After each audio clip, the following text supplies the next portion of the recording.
So hi everyone, thank you for joining us today on our virtual town hall series. I'll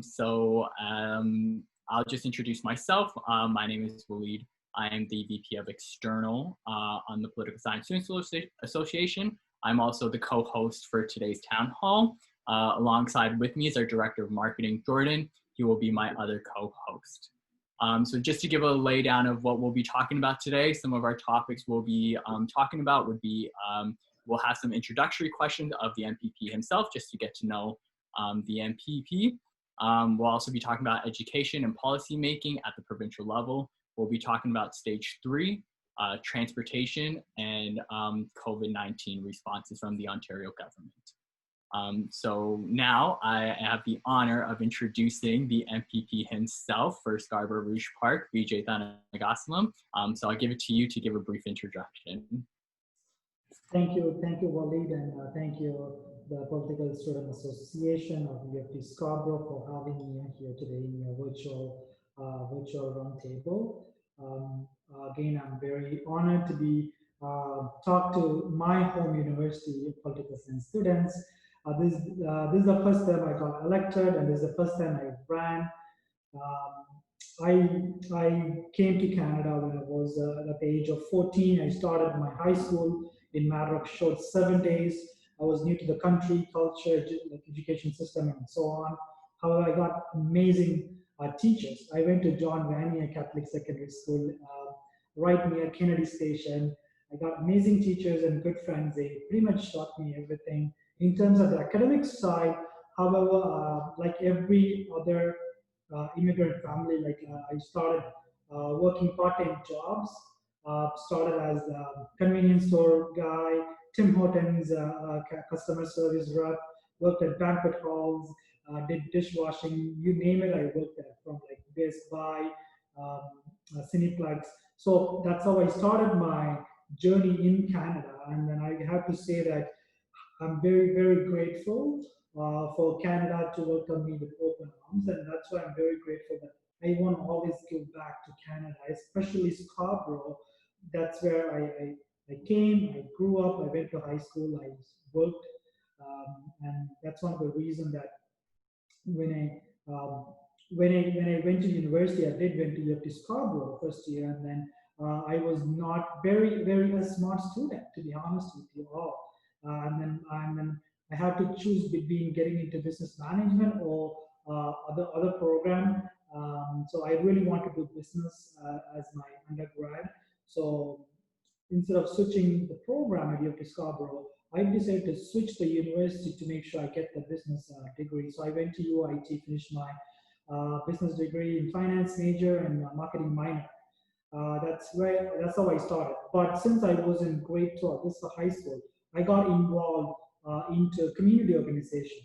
My schedule was very busy with school and part-time jobs. Still, I immersed myself into the community organizations. And when I was in university, I ran for academic council. And when I was in university, I was heavily involved in a community organization. And that's how I got introduced to the political system in Canada, the political parties. And I actually volunteered for the former immigration minister, Chris Alexander. That was my one of the official volunteer experience, knocking doors, putting lawn signs. And then I have many councillors and trustee elections as well. I want to, since I was, and then obviously after graduation, I was with CIBC and I was working in RBC as a financial advisor. My goal was to become a fundraiser to the Prime Minister one day. That was my goal. My intention was not to become a candidate and run for public office. However, since I was involved, people in politics, pretty much in Scarborough politics, from all political stripes, they know, oh, this guy, Vijay, is a brown guy, very active in the community. I do bring a lot of volunteers to election campaigns, so they kind of know me. And then the community in Scarborough, they asked me to run for a by-election. I said no, because if I know, I'm going to build my career, and I'll definitely help in the election, but not as a candidate.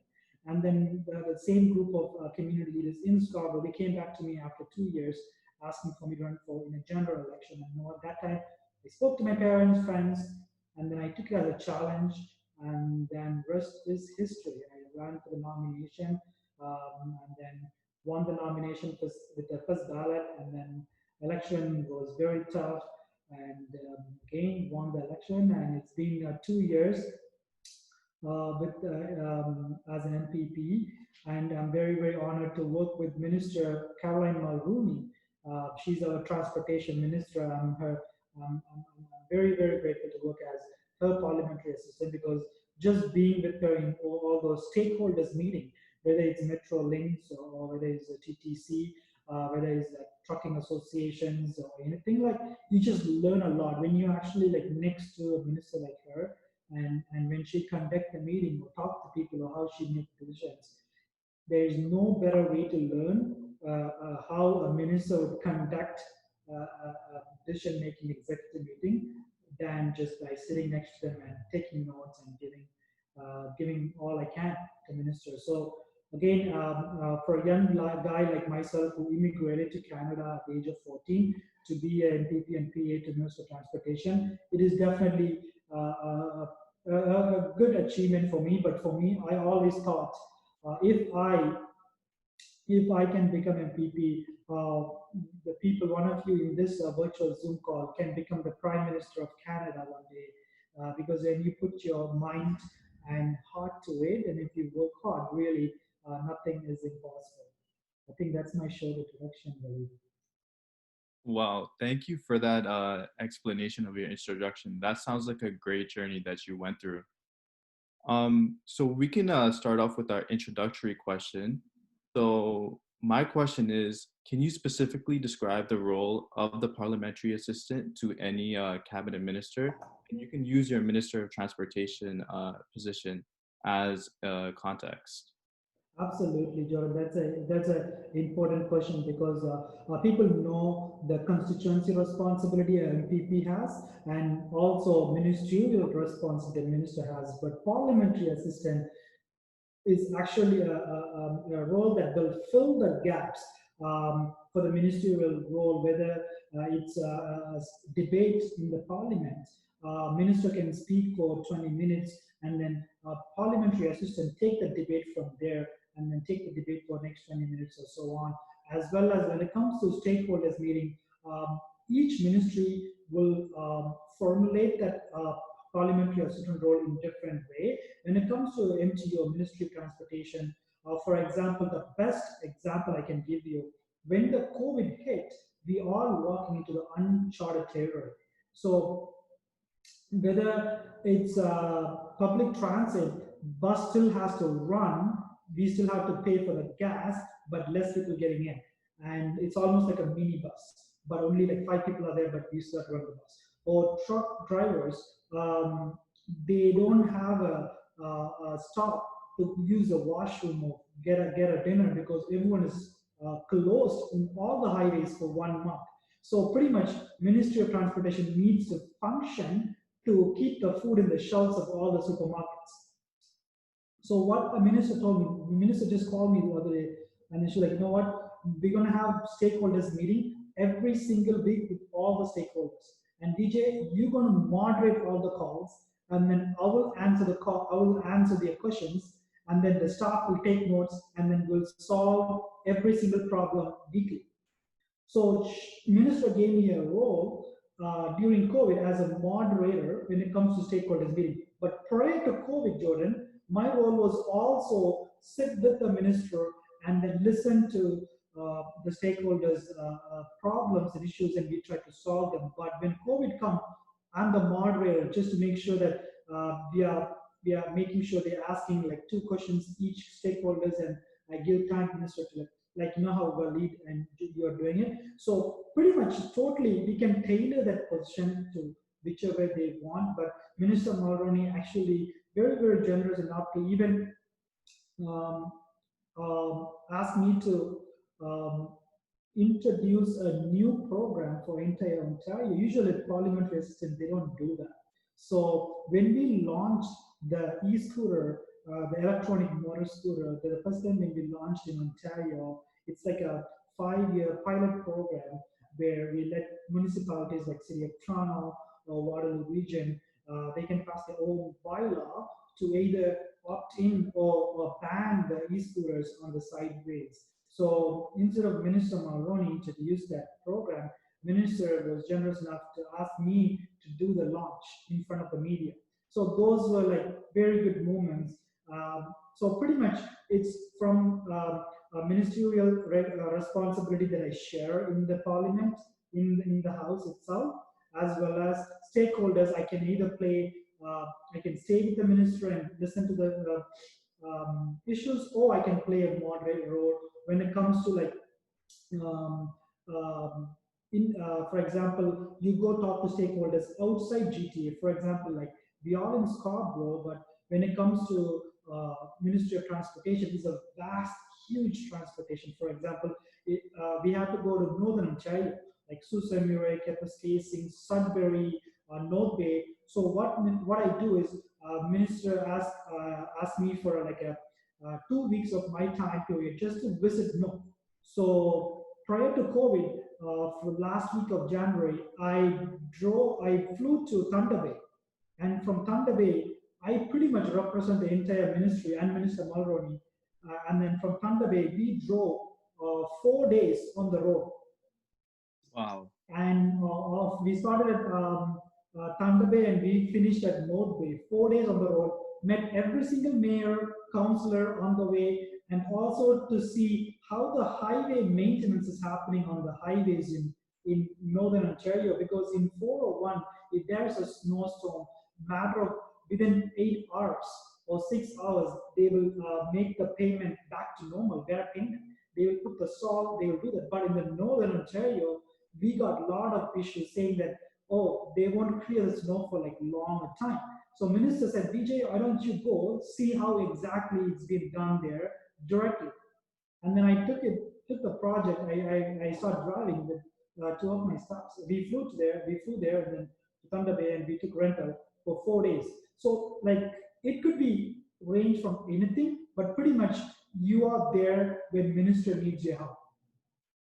So that's pretty much the role. Pretty much, I have my personal phone. I have my transportation phone. So anytime I get a call, I'm actually ready here, and then I just go and then help them out. That's pretty much it. So you just put your whole schedule dedicated for ministry when you are parliamentary assistant. Wow, thank you for that insight. Sounds like you've been busy over the past couple of months. Yeah, but to be honest with you, that trip to Northern Ontario is one of the best ones. You get to meet the people in the area and listen to their concerns. Amazing experience. Wow, that's awesome. Thank you for that. So on to our next question. I saw on your social media feed that you have a virtual resume clinic coming up. Can you briefly describe the benefits of that for young students? Absolutely, Jordan. Our area in Toronto, Scarborough-Rouge, we are the east end of Toronto. We have the highest youth unemployment rate in the entire province, not Toronto. Can you believe it? So since I got to office, one of my focus is to create good paying jobs, not just for youth, but also for adults, also for undergrads. So every month, my office will communicate with all the local businesses as well as other business outside GTA to see if they are hiring anyone. So we always constantly communicating people to come and invest in Ontario and particularly in Scarborough. So resume clinic is something that whether people are in high school or going to university, they all want to get some sort of part-time or full-time jobs during school years. And a resume is something that the first thing the employer sees before even they sit down for the interview. So they don't sometimes get that opportunity for a professional to see their resume, to check in their resume. So what I do is we bring a professional HR person. So right now we are bringing Merlis. She's actually an HR person for a tech company in Toronto downtown. So she looks at resume, like she looks at, I would say, more than 500 resumes every day.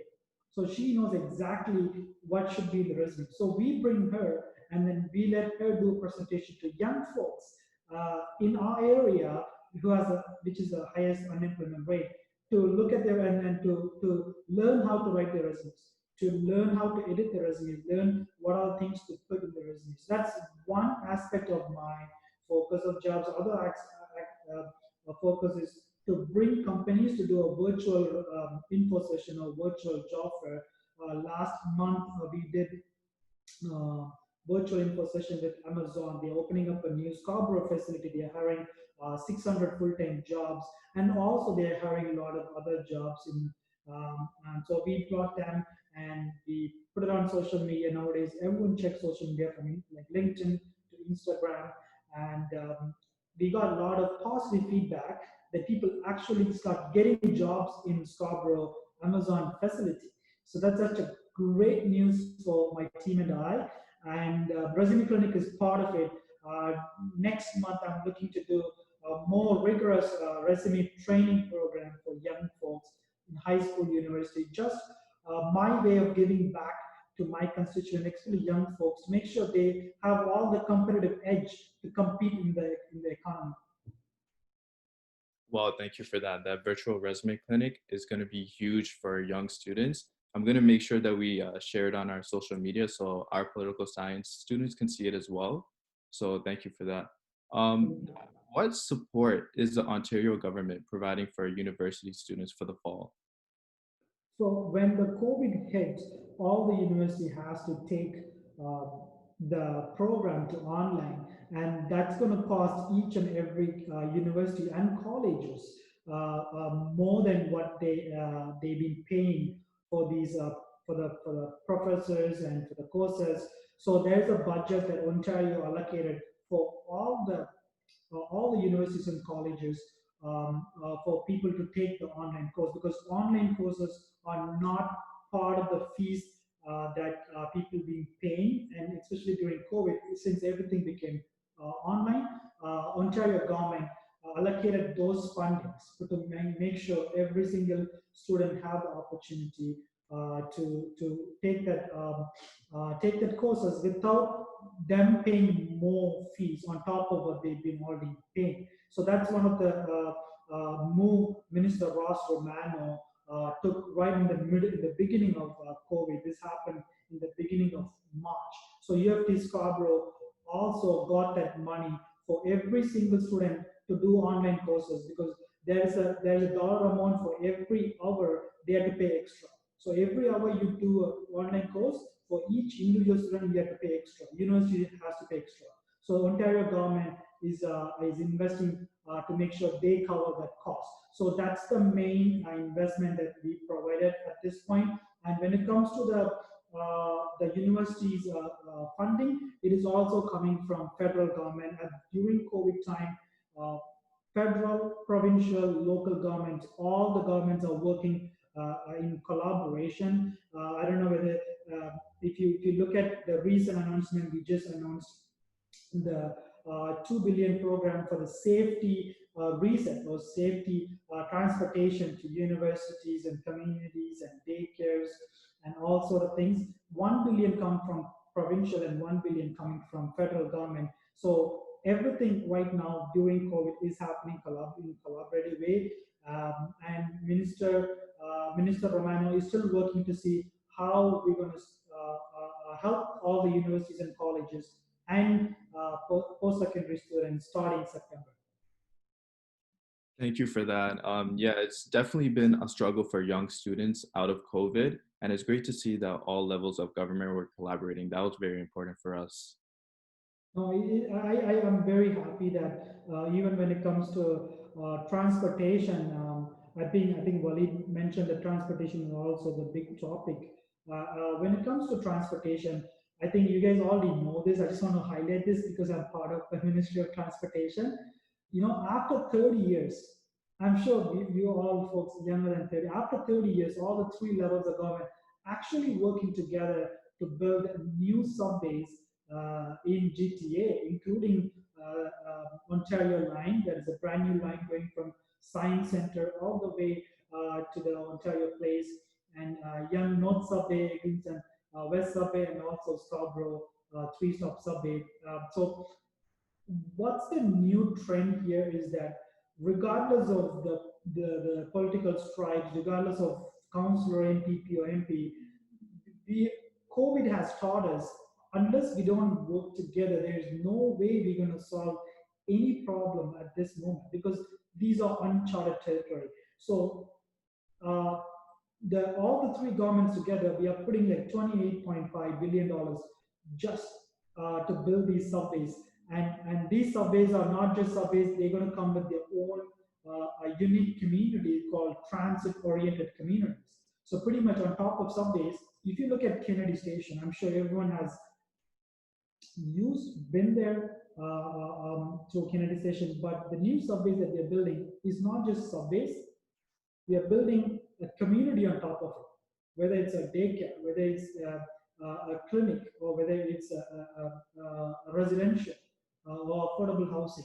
So people doesn't have to they just come to the station, they come up, they can go to the residential place, they can just go to shopping, everything will be in one big bubble. So you can call it like dome or bubble, but that's what the transit-oriented community is going to be. So the key part is COVID. I think one takeaway I learned during COVID is that all three level governments, doesn't matter who you are, has to work together. Yeah, absolutely. That's huge. And that's great to hear about the transit-oriented communities, the bubble you were talking about.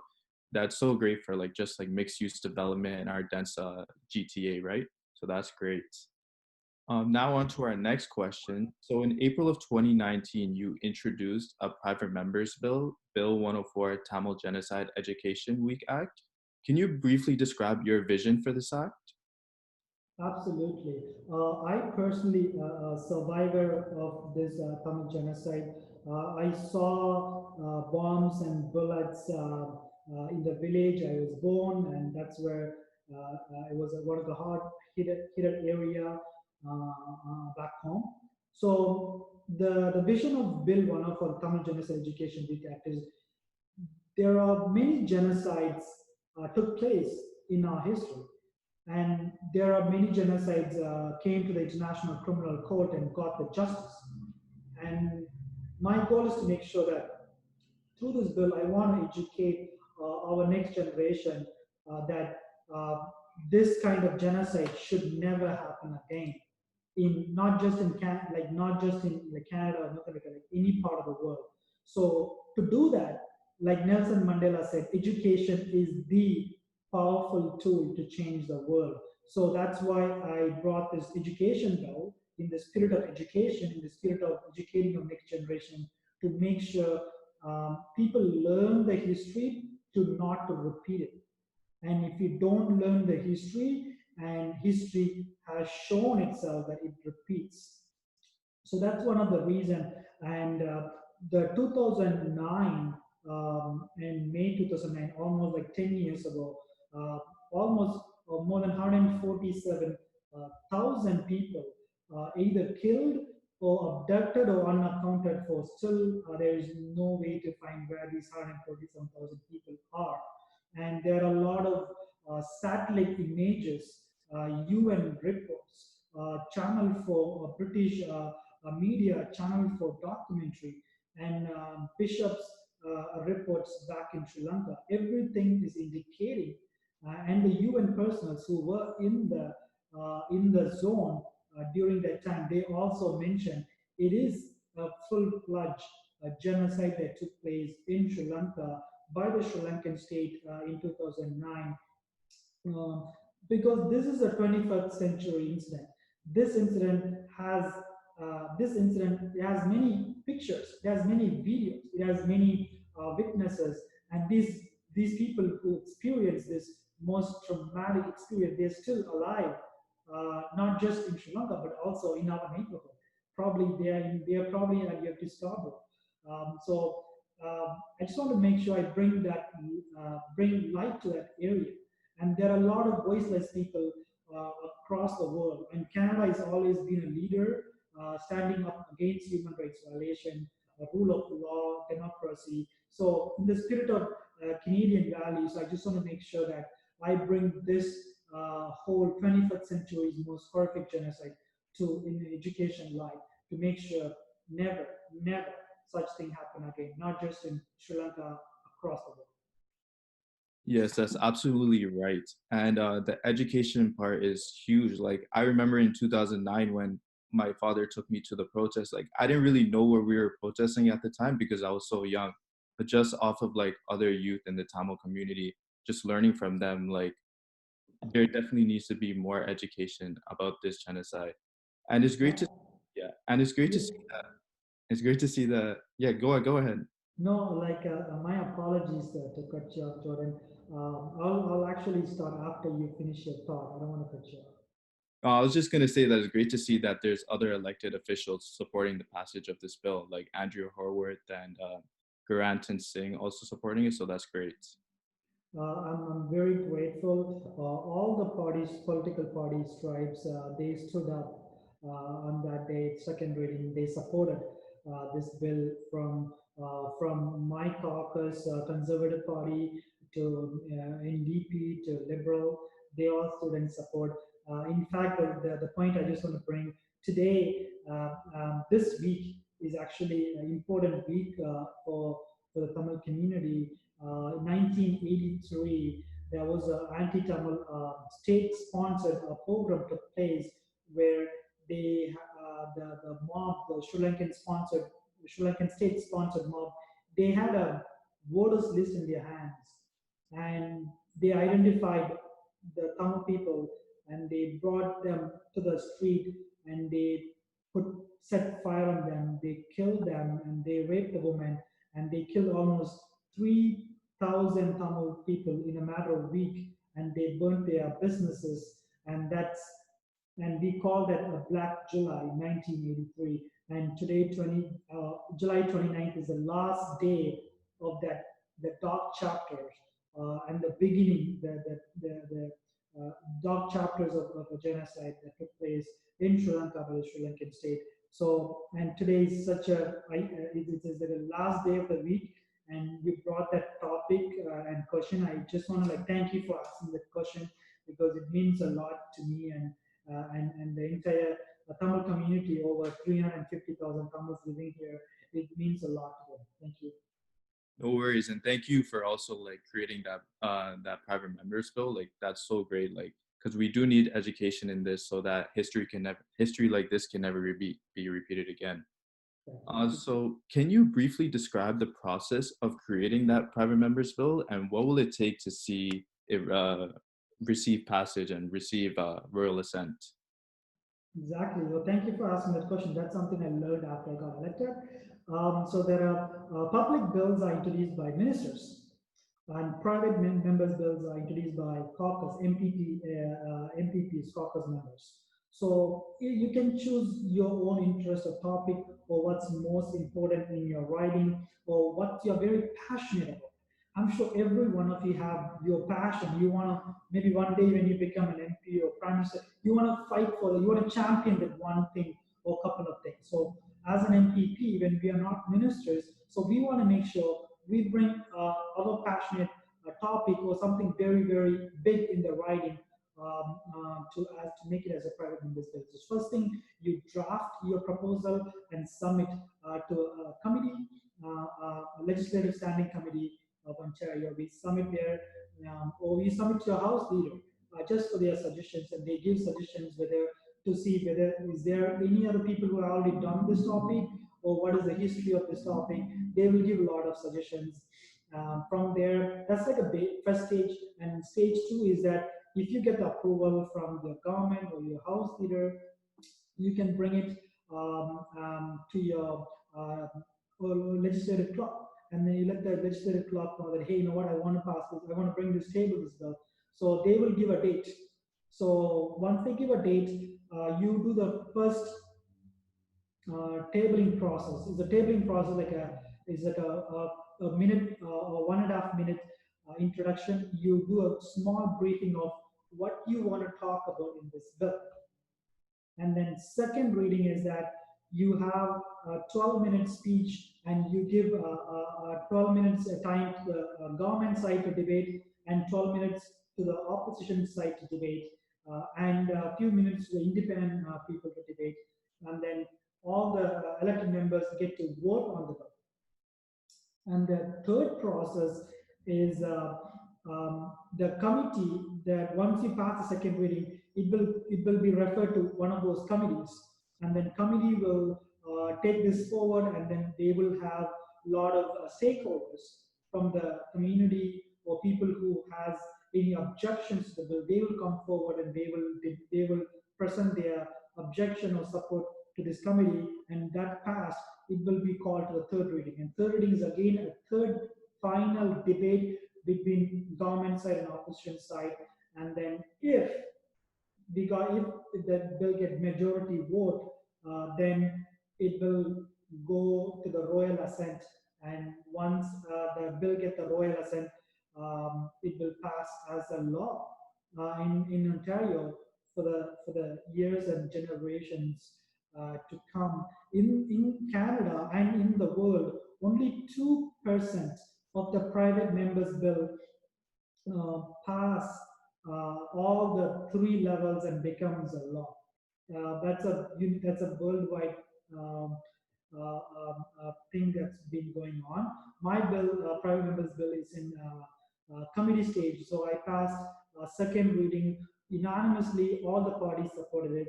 It went to the committee, and then once the committee gives a date, we'll have presentations from other folks who want to support or object, and then hopefully go to third reading and I pass the bill. Congratulations to you on that. That's pretty exciting. I'm sure you're excited. I mean, it sounds very excited that it's in its committee stage and almost on its way to hopefully becoming a bill. So that must be a lot of hard work that you've put into that. So you must be very proud, as we all are proud. Kind of switching gears at the moment, we're going to just talk about stage 3 of the recovery plan. So as I'm sure you know, and most of the people on call might have heard, this morning, the Ontario government announced that Toronto is now being allowed to move into stage 3 of phase 2. So if you can briefly describe what stage 3 is and what will happen in stage 3 and how much of an impact that will have for Scarborough-Rouge Park specifically. Absolutely, and I was excited to getting in the morning when I saw the news. I got the memo as well in the morning, and Premier announced it at the 1 o'clock press conference. Third phase in the stage 2 means that in Rouge Park or in Toronto, city of Toronto, or in Peel region, restaurants can pretty much have people not just in patio, they can have it in, and the public gathering inside a space like a mall or inside some place like a banquet halls. The gathering goes from 10% first individuals to 50 individuals, and the outside gathering goes from 50 people to 100 people gatherings. So that means like people can start playing sports. People kids can have more activities out there. Especially for businesses, it means a lot that it gives a moral boost for people to come out and do the shopping outside. That is a huge factor for phase 3. Today is also another important day. Today is the first day since COVID hit. The Ontario numbers are below 100. The people got tested positive is 77. We tested 28,000 people in Ontario. Only 77 people tested positive. That's a huge achievement for our province compared to what's going on in the south of the border. You guys all are there. So that doesn't mean COVID is away. We cannot that doesn't mean we should not physically distance. We should continue to follow the protocols, follow the rules, because there could be a second wave. But with this whole phase 3 opening this coming Friday, people can go to gym. People can obviously spa already open in the phase 2, but definitely that moral boost is going to come to all the businesses, because as an MPP, I do go to all the business and encourage them, give them business, and encourage my residents to go out and and shop local and support local businesses. Because Walid, what's going on right now is the local shopping rate actually drastically went down, and people are very, very comfortable doing online shopping. So somehow we have to bring people out to shop locally. Then only we can support our businesses uh, who's been here with us for such a long time. So again, as I said, 50 people inside building, 100 people can gather outside. Um, but that there are a couple of things that we are not opening in this phase. There is no buffets. Buffets are not open. There is no dancing at the bars or restaurants, or no karaoke music. It's still not allowed. Obviously, in the gyms, there is no sauna. Steam rooms are not open in this phase.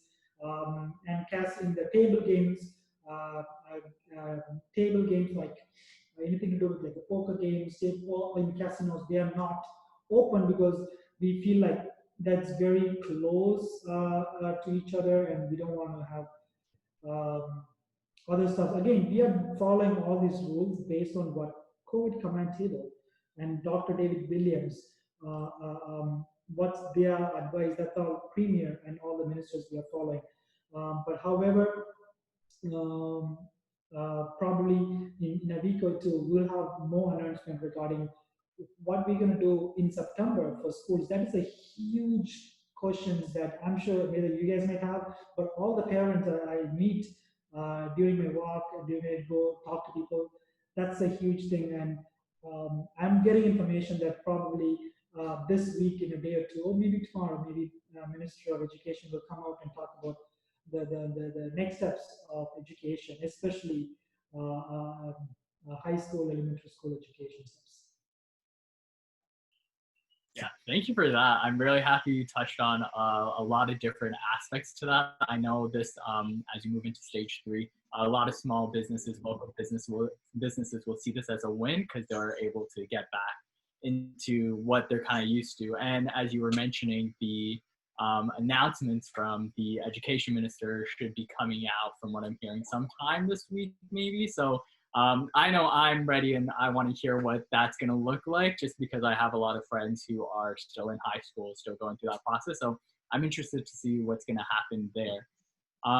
So my next question for you, though, is many studies have indicated that COVID-19 has disproportionately affected minority groups. How is the government addressing the issue and protecting these communities? You're right. When it comes to our government, we have like a zero tolerance for minority groups or ethnic groups, especially when it comes to like Scarborough or Etobicoke or Brampton. And COVID actually, it was more COVID tested positive in these areas than any other areas in our local GTA areas. So we have a new funding model just to focus on focus on like either indigenous communities or minority communities. There is a new grant program that we introduced of $1.6 million. It will go through even like communities like in Scarborough and Etobicoke, where people are affected most, but not just based on COVID. But it is based on what's been happening prior to COVID as well, because there are some communities they've been affected throughout. COVID, it's just made their situation much worse. So recently we announced this new grant program. It's also going to anti-black racism, and also going to anti-indigenous, anti-Semitism, and Islamophobia projects as well, because those are also a huge, huge focus for our government. As I said, we have a zero tolerance for any discrimination or any hate or racism, including real life barriers for people to achieve the God-given potential, because that it's directly connected to visible minorities. I'm going to tell you something, stats. I don't know whether you guys know this or not. Do you know only 4% of educational directors are visible minorities? Do you think that is okay? in the entire province, only 4%. That doesn't reflect the province demographic. So we are, Minister Lecce, the education minister, is making a generational change by de-streaming the applied and academic channel of courses that people take, and also focusing on how there is a diversity in hiring process, whether it's COVID or not. What can we do to have a diversity in educational directors or executive directors in these school boards? Because 4%, it doesn't sit well with me, because that doesn't reflect the entire population. So recently, I'm sure you all are aware of this, that there was a huge case in Peel Region District School Board where a lot of parents complained and reported about anti-black racism going on, and the board did not take action. So Minister Lecce funded an investigation, an independent investigation to see what's going on. And the report came back as there are a lot of like very, very appalling evidence that shows there was alarming anti-black racism been going on.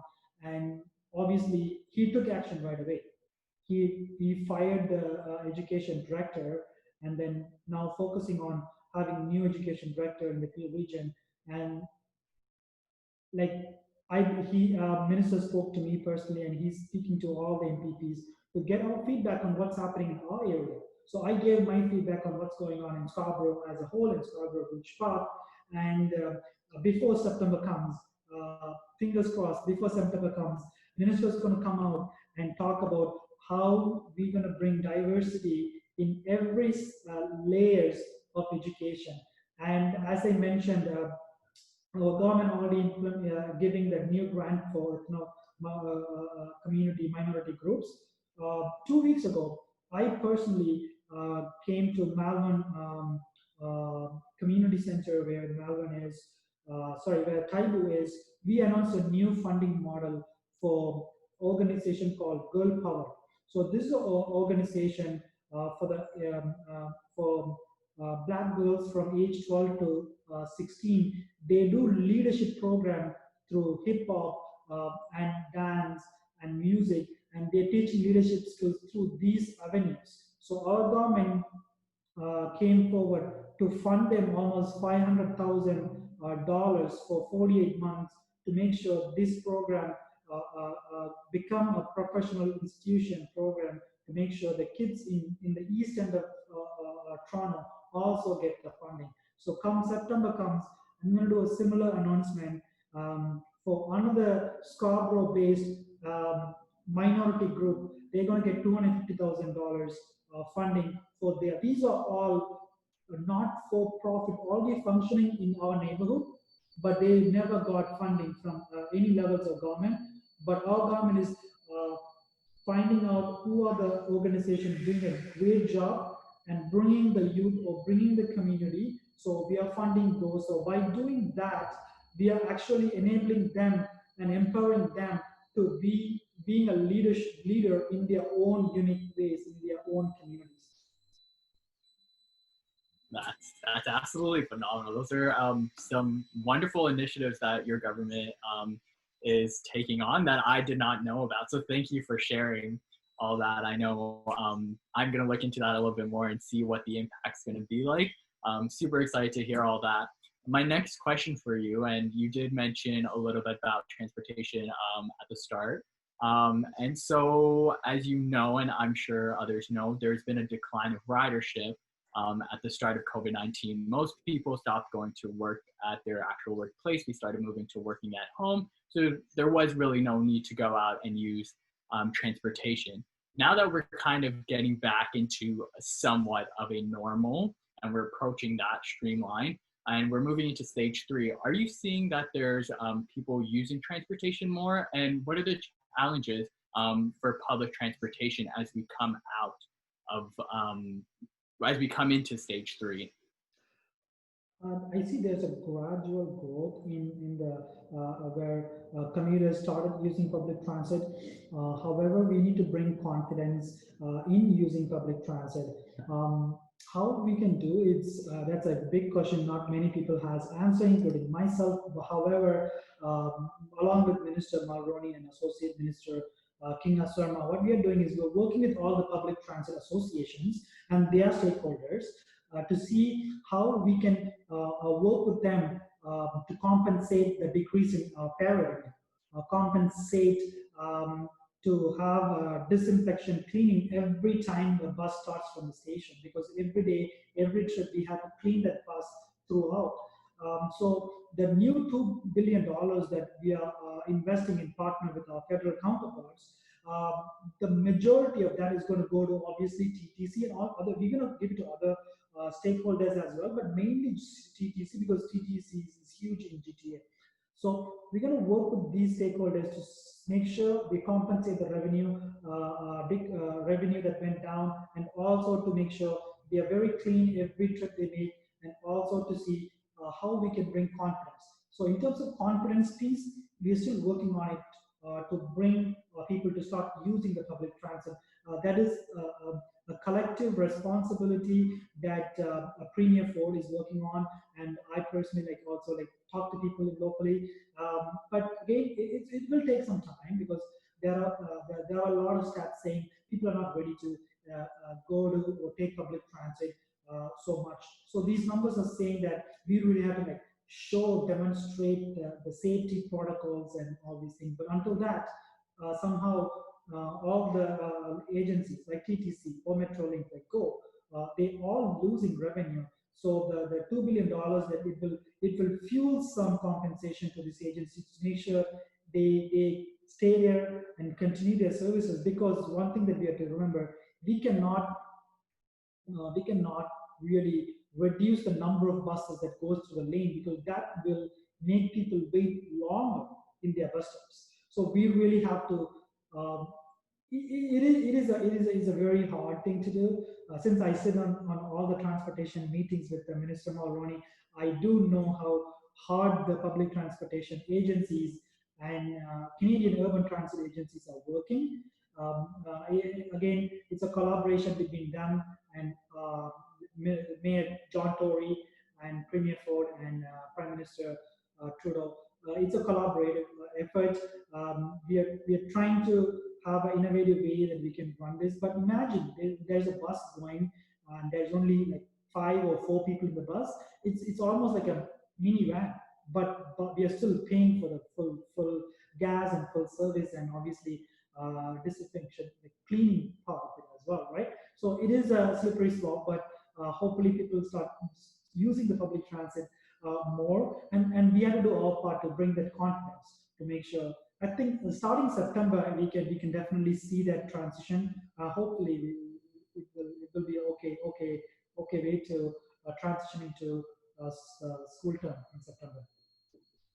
Yeah, 100%. I see. I could imagine a lot more people using it in September. I know before all this, I've used TTC to get around. That was my main transportation mode that I've used, and I've been slowly getting back into it again now that I have to go out and go to work and whatnot.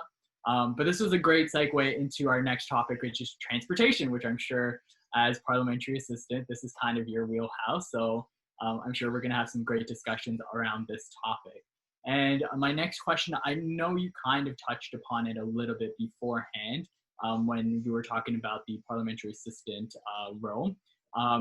And my question is, how did your portfolio of the entire Ministry of Transportation change before COVID-19 and now while we're in COVID-19? And how has your goals shifted throughout all this? Absolutely. So prior to COVID-19, our focus was building the 4 priority subway plan in Ontario. And that was our focus. We are getting the business cases done. We are getting the consultation with the local communities started moving. We start making small communication offices in all the neighborhoods to make sure people can go and express their concern and all that. So we were focusing on the 4 priorities of subways. And since COVID hit, we have to look everything in an economic standpoint. By building these subways, how can we enhance and maximize this building of subways to bring more jobs? So what can we do just on top of the subways? And how can we increase more jobs? So everything we are doing in transportation since COVID and moving forward, it's economic standpoint and create jobs. So, for example, instead of like obviously we are trying to streamline the process for building these subways in a faster and obviously in a better way. Because after COVID, there is a need for economic boost. There's a need to make sure we have a strong foundation starting 2021 January, because that's when we are expecting a huge economic hit. So, in transportation point of view, we want to make sure we have a very good negotiation with our neighborhoods in those areas where we are planning to build subways, to we give them fair market value for their land or shops or houses, and then we fasten the process to build these subways as soon as possible, because in Canada we have to start having many infrastructure building going to have these new infrastructure ready to bring more jobs, to bring more businesses investing. So we cannot just wait for like when the transportation project starts, people always complain, oh, this project is going to go for next 30 years. We cannot afford to have such things. We have to really start putting the shovel in the ground and start digging the subway things. Otherwise, there's no way we're going to recover from the economic impact that we're going to hit in January. So how we change this, on every transportation project, we are bringing a multi-ministerial perspective. So we are bringing economic development, we are bringing Ministry of Health to come and see how we can build a long-term care facility next to a subway station, or we can build some sort of a community hub where like kids can have an auditorium or playground next to a GO station. So that way, like we are building all together, not just building subways for 10 years and then building community center after we build subway. We're trying to build everything together, because somehow our destiny brought us here as public officials in this pandemic. So, and the experts are giving us good direction. You know what? This is the right way that you have to move forward. If you just go in a slow pace, you're not going to like catch up to what economy is going. So the transportation point of view, it become not just commuters bringing commuter from point A to point to point B. It's actually on top of bringing A to B, and how we can bring more jobs for those commuters. That's how everything changed. Because prior to COVID, we were all about getting the gridlock, bring down the congestion, traffic, highway maintenance, bridges, on roads. But now it's like obviously all these things on top of how to bring jobs to the commuters, because when there is no job, people are not going to commute. They're not going to use these platforms. So that is the focus right now. And obviously we have traditional focus as well, repairing and building bridges and roads. Recently, our ministry announced $2.6 billion just to repair all the highways and bridges in our province. These are traditional things that we do, but innovative things are happening with the new infrastructure to bring that good paying jobs. Thank you for that. I'm so glad to get an overview picture of what the transportation ministry is working on. And I really like the fact that you all have a very wide range of things you're looking at. You're not just looking at getting it done. You're looking now about the impact of COVID-19 and how that kind of switched. So trying to get the jobs going as well. So that's really interesting to see. So now we've been talking about a lot of the big scale transportation type stuff. We've been talking about subways, buses, roads. I want to go more on a local scale. So I know that I believe it was in 2018, the Ontario government passed an action plan, the hashtag Cycle Ontario Action Plan 2.0. And I know, I believe it was about last month or this month, correct me if I'm wrong, Bike Share TO has decided to expand their network into Scarborough-Rouge Park. So I believe it's close to Port Union area.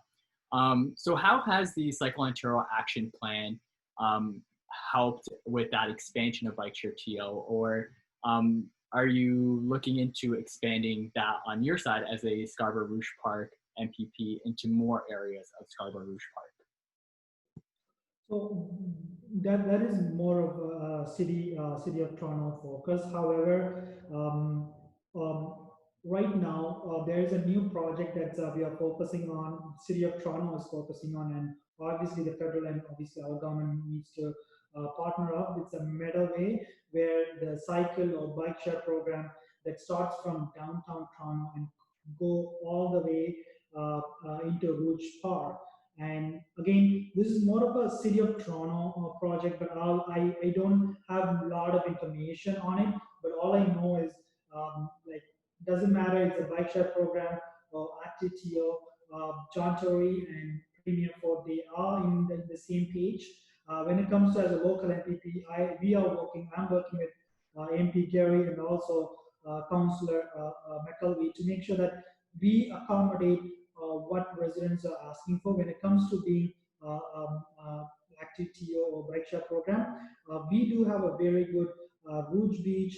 We have a very good Port Union area. But however, the new Meadoway project, it's pretty much you can get in the bike from you have to Scarborough and you can get to downtown without hitting any roads or highways or anything, just through a garden of plants and pretty much garden of plants. You can just you will have a bikeway. Just go from Scarborough all the way to downtown. You can Google this project called Meadoway Project. You will see how beautiful and how vast this project is going to be. And if any of your members are commuting from whether like in Danforth area or in downtown area, and tell them like this is something they should watch out for. And for people who are looking for bike program or environmental way to travel, this is one of the best thing that's going to happen. And this proposal came prior to COVID, but John Tory is still proceeding with this project, and we are also looking into see how federal and provincial government can also jump in and help. Wow, that sounds like such a great project. I'm so excited to try that. It sounds like a great workout too. Oh, 100%. I went for running last Sunday as a 5K run, and the number of people I saw in the Rouge Beach running or cycling or walking to Port Union and coming back, it was amazing. Like from people from all ages, and everyone was like active, and they just saying, wishing each other good morning. I think like if you've never been to Rouge Beach, just go to Rouge Beach and start walking from Rouge Beach to the west end. You will hit Port Union waterfront trail, and those are amazing area. If whether you want to walk, cycle, or run, you guys should try it one day. Yeah, I'll definitely try it one day. And then one last question on transportation. I know you were talking about the Ride Scooty e-scooters. Yeah. What are the requirements that Scarborough-Rouge Park has to meet for us to get it, and what are the benefits of having it in our riding? So it's a municipality, there are 444 municipalities are in Ontario. So what our model is, we gave a 5-year pilot program and we gave a framework and best practices. So each municipality, so when it comes to Scarborough-Rouge Park, City of Toronto has to make the final say whether they want to opt in or opt out with their own bylaw guidance.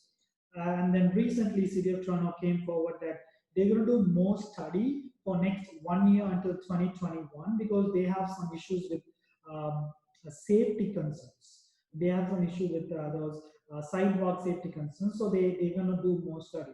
And there are other areas like Waterloo region, and they already like opt-in, and they already like working on to opt-in to have the e-scooters in their sidewalks. For example, the requirement for a city to opt in or to have a e-scooter, pretty much the e-scooter has to go in a certain speed. They should not go beyond pretty much 24 to 30 kilometers. They should have a bell and they should have a brake. They should have the weight of that e-scooter should be 40 to 40, I think 44 kg. Like these are the main high level framework, but the real decision making for a city, like for example, if John Tory is making a decision, he's going to look at how many collision or how many um accidents or how many safety concerns is going to come by having these e-scooters in the road side of the road. So those are the things that they're going to look into to make the decision. So I actually got the report from City of Toronto that they postponed the approval for 1 year. So that means Scarborough-Rouge Park still have to wait for 1 more year to see whether we're going to have the e-scooter or not. Why we are giving 1 year, sorry, 5 year pilot program is we want to make sure collect the data after 5 years to see what are the impacts in the unique communities, because in Ontario we have many municipalities. Each municipality has their own unique environment. So we're going to collect the data and then see whether to make e-scooter permanent in Ontario or to ban e-scooters permanently in Ontario. So that's why we give 5 year period to collect data from all the municipalities who are opting in. So we have to wait until 2021, Jordan, to see whether we're getting e-scooter in Scarborough. That's fine. It's okay because safety always comes first. Safety of the Scarborough-Rouge Park residents. So that's fine. We can wait another year for the approval. Now, before I let you go, I just have one light question for you. What is your favorite restaurant in Scarborough-Rouge Park? Scarborough-Rouge Park, my favorite restaurant is Fratelli's Pizza. Fratelli, right near UFT Scarborough. It's like 5 minutes or 6 minutes drive from UFT Scarborough. Best Italian pizza. That's not my number one go-to place. And then during COVID, once we opened the phase two, I really like the food from Amigos. Amigos is also in Highland Creek. You guys should like try their like Amigos like onion soup. I didn't try the wings, but I heard from my friends they are the best wings. It's also 10 minutes away from your Scarborough. And obviously everyone knows Lamanas and Ted's restaurant. I want to make sure I promote the up and coming restaurants as well. Well, I'm definitely going to try those recommendations and I'll definitely tell them that you recommended it as well. So thank you for that. And thank you for coming out. I know we went a little over past 3, but again, just thank you. You gave a lot of great insight for young students and for me specifically as a young Tamil on Bill 104. So thank you. Well, thank you so much for having me. I want to thank each and every member of Political Science Student Association UT Scarborough. I just want to say one thing again. You do have a friend in Queen's Park. If you have any questions or concerns, whether you agree or disagree with our policies, please feel free to send an email or phone call to our office. I'll be happy to chat personally to take the disagreement or agreement, because that way that you will have a very good free flow of communication with your university's MPP. And I want to tell you guys, one day, one of you will definitely become a Prime Minister of Canada. I cannot wait for that day. All the best, and I'll definitely come on other virtual or in-person event with your organization. Thank you so much.